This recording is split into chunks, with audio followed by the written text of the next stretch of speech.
Good morning, everybody out there. Hope everybody is doing well. It is a ugly Tuesday morning here at the dothelp.com, but we're going to get some video out today, and today we're going to discuss a topic that's come up recently several times. Um, I've been asked a few times. I got a phone call from somebody the other day. Hey, do I have to comply with the FMCSRs? Does this company have to comply with the FMCSRs? And there's a whole lot of question surrounding this topic. Uh, One of them is the misconception that you don't have to comply with federal motor carrier safety regulations unless you are operating a vehicle 26,001 pounds or more. That's not accurate, and that can get a lot of people into trouble. Before we get going, make sure you like and subscribe. I know I don't have a whole lot of subscribers out there, but I hope to get more. And if you like the video, share it with other people. If you don't like the video, share it with other people and tell them why you don't like the video. Maybe they might like it. Maybe somebody can get some help out of this that you didn't get, But at the end of the day, my goal is to help put safer trucking companies out on the road and make sure that I'm a resource for those companies. So back to our topic of, do I need to comply with the FMCSRs? Let's go ahead and turn our phone off on silent before, it starts to ring.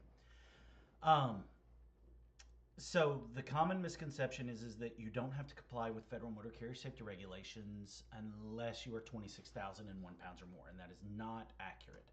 So first things first, if you're thinking of operating a trucking company, or you are already in progress operating a trucking company, you want to start a hotshot company, and you don't want to go through the rigmarole of a CDL, you want to stay non-CDL. I've seen a ton of good videos out there about non-CDL trucking companies and hotshot drivers that are making a good living. As always, good trucking companies are in short supply right now. The trucking industry is busier than ever. So, hopefully this information will help some of those that are thinking about getting out there. So the first thing you want to do if you're considering this, or if you have a question whether or not, is there's a real simple topic. You can go to the FMCSA website and say, do I need a US DOT number? So first it starts and explains what a US DOT number is. Companies that operate commercial vehicles, transporting passengers, or hauling cargo in interstate commerce. Now, interstate, meaning from state to state. If you are hauling cargo across state lines, you need a US DOT number, regardless of your weight. And I say that there is one caveat to that. So we'll get back to that, and we'll cover that a little bit later. So the other one is and what a lot of people don't realize, and the running joke that I got from somebody one time is how can you have interstate commerce in Hawaii? Well, most commerce in Hawaii is interstate. So if the point of origin of the product that you are transporting originated outside of the state or outside of the country, i.e. down here in the South, we have a commercial zone down on the south border of Texas between US and Mexico. Every truck that hauls cargo across the border, and once again, we'll get to that weight caveat here in a second, is engaged in interstate commerce. If you are operating and you're picking up a cargo container, you're picking up a Connex box out of the port and it came off of a ship, that is interstate commerce. If it originates outside of the country or originates in another state and you cross a state line, you're in interstate commerce. Additionally, there's commercial hazardous materials. If you are going to haul a required quantity of a hazardous material, placarded hazardous material, you need a DOT number, and you have to adhere to the federal motor carrier safety regulations. So we'll get to this this big dot here in the middle that says, do I need a DOT number? But first, we want to get to the requirement, and this is where everybody gets hung up. You are required to obtain a US DOT number if you have a vehicle that is used to transport types and quantities of hazardous materials requiring a safety permit in intrastate commerce. Intra, meaning only within the state. You don't cross border, you don't come from a port, you don't do any of that. Obviously, if you go interstate, you have to do it as well.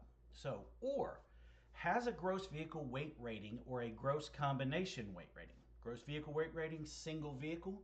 Gross combination weight rating, vehicle and truck. And this is your GVWR. What's listed on the VIN tag of your vehicle, whether it's truck or trailer. For example, a F-250, depending on whether it's single wheel or rear wheel, will have a GVWR anywhere from 9,000 to 12,000 pounds. If you take a trailer and put it on there, a 15,000 pound trailer, GVWR trailer on your 12,000 pound GVWR truck, you are now at 27,000 pound gross combination weight rating. Not only would you be subject to the FMCSRs, but you're now subject to the requirement for a commercial driver's license.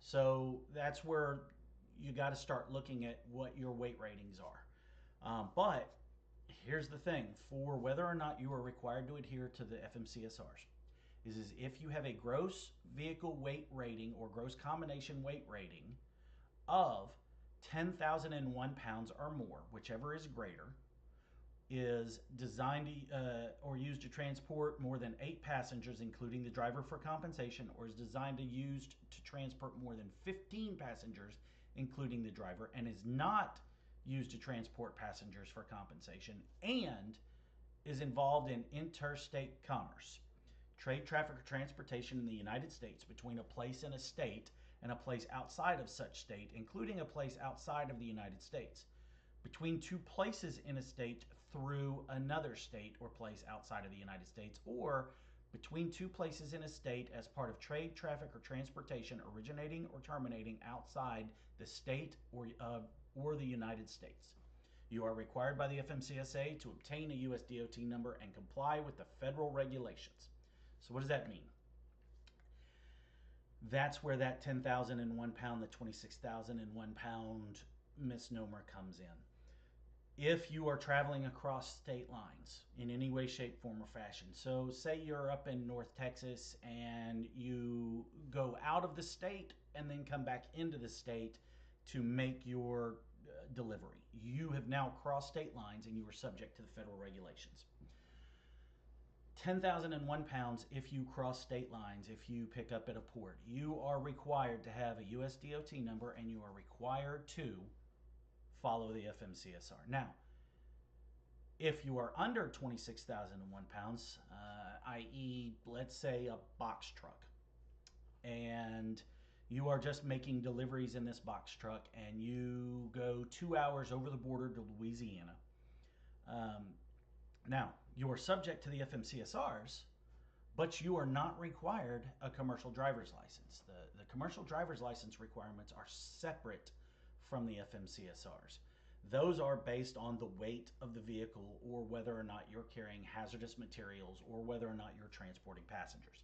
Those are the driver's license requirements.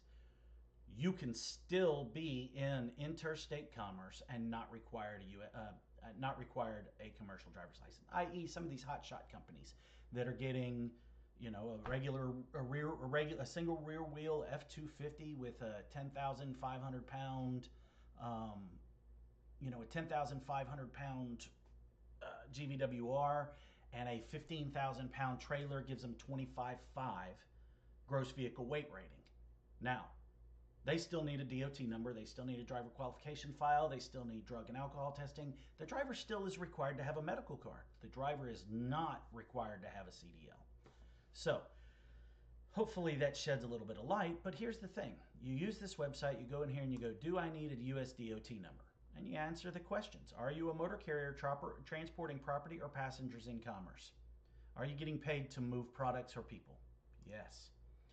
I am an interstate carrier, which means I go across borders or I pick stuff up from ports, things of that. I'm an intrastate carrier. I'm a U.S.-based motor carrier owned or controlled by Mexican nationals transporting passengers or international cargo. I'm a Mexico domiciled carrier operating exclusively in the United States. I'm a Mexico domiciled carrier operating beyond the U.S.-Mexico border zones, and I'm from Canada. So you would choose one of these. So let's say I'm an interstate carrier. I am a for-hire motor carrier. I operate 10,001 pounds or more. Used to transport, so on and so forth. Do this? Yes. Then it brings you to this. Boom. Welcome to the Unified. Now you have to put in your application. It'll walk you through the entire process. So let's take a look at this again. Let's go back. Do I need it? Yes, I am. I'm only operating intrastate. I carry hazardous material.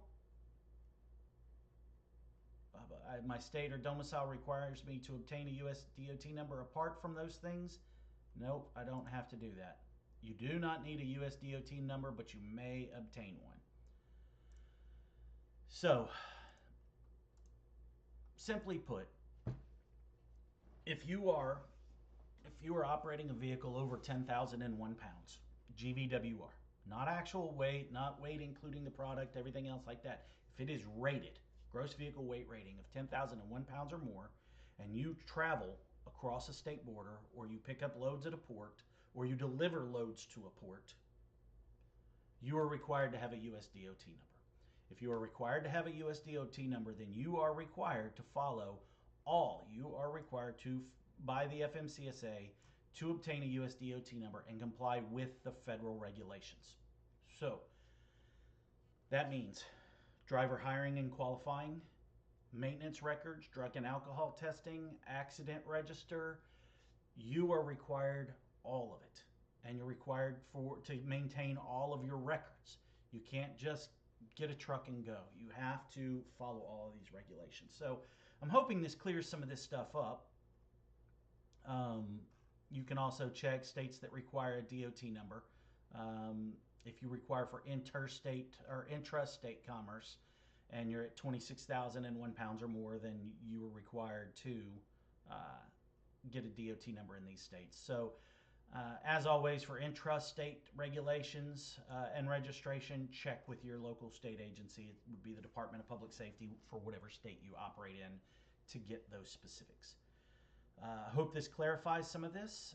If you have any questions, please feel free to comment below. You can always email me. You can always get a hold of us through our website at thedothelp.com. My number is right above. And once again, I am Robert Kelly with thedothelp.com. Like and subscribe and tune in for more.